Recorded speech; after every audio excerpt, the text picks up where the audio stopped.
Hello friends, I am Amit Belekar from Tips and Tricks by AMB. Welcomes you to my channel.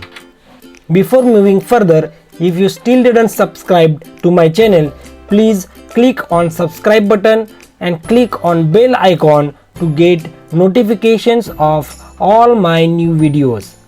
Already in my previous video named Metabolism of Drugs Part 1 and Metabolism of Drugs Part 2, we had discussed about definition of metabolism, effect of metabolism on drugs activity and various reactions involved in metabolism of drugs.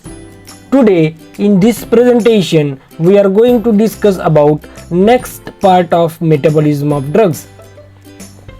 After going through this video, the learner will be able to describe inhibition of metabolism of drugs, describe induction of metabolism of drugs, describe first pass metabolism, and describe consequences of first pass metabolism. First, we are going to discuss about inhibition of metabolism.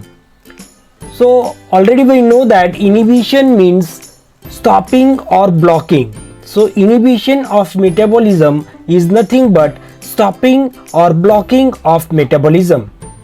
One drug may competitively inhibit or stops or blocks metabolism of another drug if it is metabolized by same enzyme and cofactors. Here you can see metabolism of drug A is done by an enzyme. Metabolism of drug B is also done by same enzyme. So if these two drugs are administered simultaneously, metabolism of one of the drug is inhibited. Inhibition of drug metabolism occurs in a dose related manner. That is, the drug having high concentration can bind with the enzyme and displaces other drug of which concentration is less. Here you can see that drug B is present in high concentration than drug A. Thus, metabolism of drug B takes place while metabolism of drug A will not take place. Thus, it remains in the body. It can precipitate or produce toxicity of the drug whose metabolism was inhibited. So that is about inhibition of metabolism. Now we are going to discuss about enzyme induction. Enzyme induction means increase in activity of enzymes or increase in concentration of enzymes responsible for metabolism of drug. So if concentration of enzyme it is going to be increased, rate of metabolism of drug also increases. Many drugs, insecticides and carcinogens interact with DNA and increase the synthesis of microsomal enzymes in our body. As a result, rate of metabolism of that drug itself and or rate of metabolism of other drugs also increases.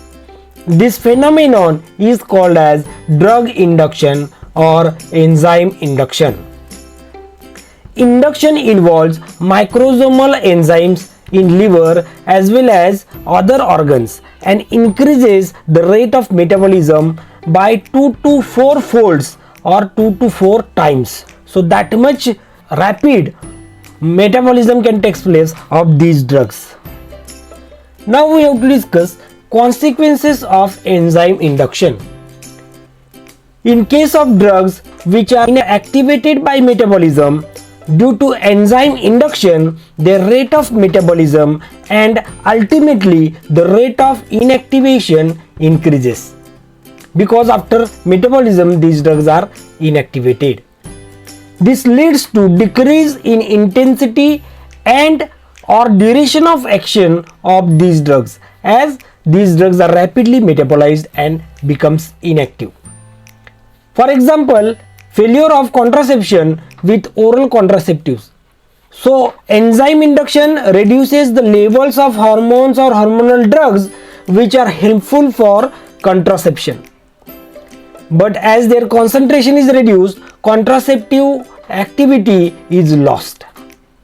Second consequence of enzyme induction is in case of drugs which are activated by metabolism. So drugs which are activated by metabolism, due to increase in metabolism, there is increase in concentration of active form than we expect. This leads to increase in intensity of action of these drugs. For example, acute paracetamol toxicity is produced due to its metabolite at lower doses in patients receiving enzyme inducers. As concentration of active metabolite increases, this toxicity can be produced. Third consequence is that tolerance is developed if drug induces its own metabolism, which is called as auto-induction. So drug increases the concentration of enzymes and it leads to metabolism of that self drug, and this is called as auto-induction, and because of that the drug becomes inactive at a particular dose. So that is called as tolerance development. So tolerance may be developed if drug induction occurs. Example of the drug which produces auto-induction is carbamazepine.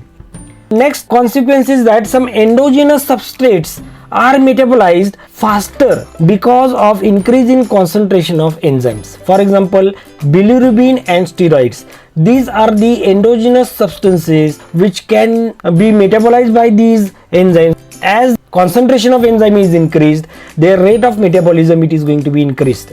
Another consequence of enzyme induction is that due to intermittent use of inducers, it interferes with adjustment of dose of another drugs which are used on regular basis.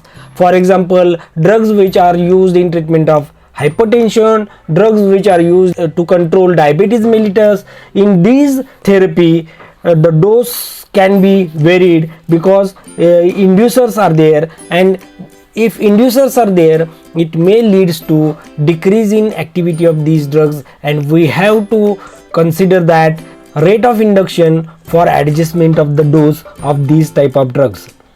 Now we have to discuss drugs which are having enzyme induction activity. Drugs which produce enzyme induction activity are Phenobarbital, Rifampin, glucocorticoids, isoniazid, chloral hydrate, phenylbutazone, glycefulvin and DDT. So these are the different drugs which produces enzyme induction activity. Now we are going to discuss about use of enzyme induction. Enzyme induction, even though it leads to increasing rate of metabolism of some drugs, it is useful in some conditions. The first condition in which it is useful is that it is used in treatment of congenital non-hemolytic jaundice. Here phenobarbital can be used to induce the enzyme activity, and because of induction of the enzymatic activity, it leads to rapid clearance of the jaundice due to rapid elimination of bilirubin. So bilirubin is metabolized rapidly, and because of that jaundice can be cleared rapidly. So for rapid clearance of congenital non-hemolytic jaundice, we can use enzyme induction activity. Second use of enzyme induction is phenytoin. Phenytoin reduces the symptoms of Cushing's syndrome. So what is Cushing's syndrome? Cushing's syndrome occurs when our body is exposed to hormone cortisol for long time or produces cortisol in our body in high levels. So here cortisol concentration is very high in our body, and we have to reduce that cortisol concentration, which is the steroidal hormone. And already we discussed that enzyme induction leads to increase in metabolism of steroids also, and because of that this cortisol level can be reduced by increasing its metabolism by inducing the enzymatic activity, and that can be done by phenytoin. So phenytoin can be used to reduce that Cushing's syndrome. That is the second use of enzyme induction. Enzyme induction also helps in the treatment of chronic poisoning by rapidly metabolizing and inactivating poison. That is very important. Enzyme induction is useful in the poisoning cases. Because of enzyme induction, what happens? Rate of metabolism of poison also increases, and because of that poisons become inactive rapidly, and it helps in the treatment of this chronic poisoning. Next use is in liver diseases. Rate of metabolism of all drug is reduced as the liver is main site for metabolism of drugs. In this condition where rate of metabolism is decreased, we can induce enzymes. Enzyme induction in such cases helps to increase the rate of metabolism of drugs. So in liver diseases also enzyme induction can be useful. So that is about enzyme induction. Now we have to discuss about first pass metabolism. So what is first pass metabolism? It refers to metabolism of a drug during its passage, that is during its movement from the site of administration or absorption into the systemic circulation. So whenever drug is moving from site of administration or site of absorption into the systemic circulation, during that movement if metabolism occurs, this metabolism is called as first pass metabolism. That is before reaching to the systemic circulation, if metabolism it is going to be taking place, this type of metabolism is called as first pass metabolism. All orally administered drugs are exposed to the drug metabolizing enzymes in the intestinal wall and liver, where it first reaches through the portal vein, and only fraction of drug which remained after first pass metabolism reaches to the systemic circulation through hepatic vein.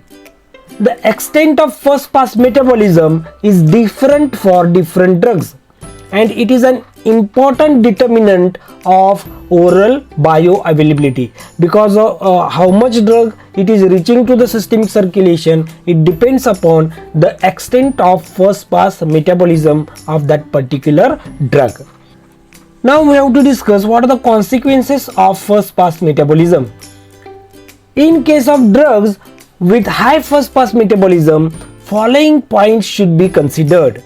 So first point is, oral dose of many drugs is considerably higher than sublingual or parenteral doses, as drugs are exposed to first pass metabolism if taken orally.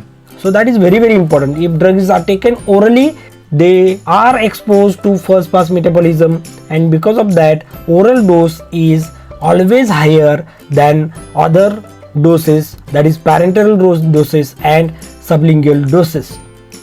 There is a marked individual variation in the oral dose due to difference in the extent of first pass metabolism of different drugs in different individual. So rate of first pass metabolism is also not same in each individual. So whenever we are giving the drug orally, the bioavailability is not always same in different individuals, because different individuals are having different extent of first pass metabolism. Third consequence is that oral bioavailability is severely increased in patients with severe liver diseases.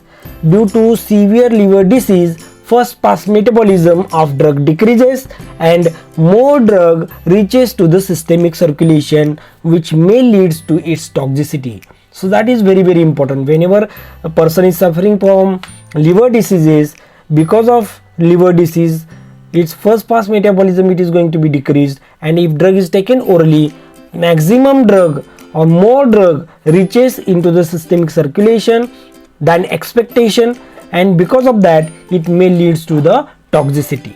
Example of the drugs which are highly first pass metabolized are testosterone, lignocaine, nitroglycerin and salbutamol. Now it's time to summarize. In this video we had discussed about inhibition of metabolism, Then we had discussed about enzyme induction and its consequences. And finally, we had discussed about first pass metabolism and its consequences. Thank you for listening me patiently. If you like this presentation, please click on subscribe button and bell icon to get notifications of further videos. Like it and share it to your dear ones. If you have any queries, write me on my mail address which is given in the video. Thank you once again.